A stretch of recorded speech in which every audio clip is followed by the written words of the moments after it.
Marami na raw impeachable offense si Pangulong Bongbong Marcos ayon kay Vice President Sara Duterte. Gayunman, hindi raw siya maghahain ng impeachment complaint laban sa presidente.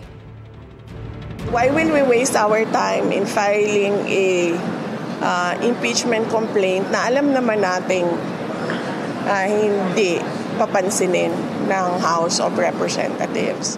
Ayon kay VP Duterte, kabilang sa mga impeachable offense ng Pangulo ang pagtanggi niya na sumailalim sa drug test.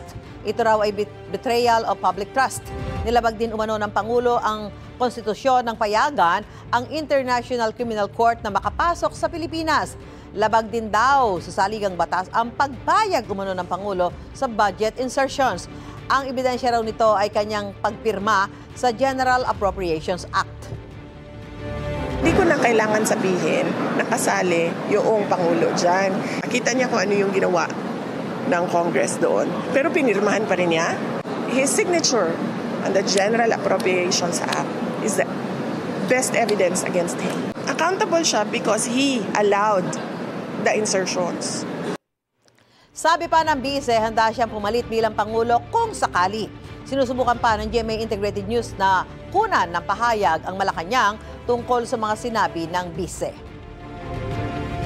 There is no question about my readiness. I presented myself to you when I was a candidate for Vice President with the understanding that I am the first in line in succession. Gusto mo bang mauna sa mga balita? Mag-subscribe na sa GMA Integrated News sa YouTube at tumutok sa unang balita.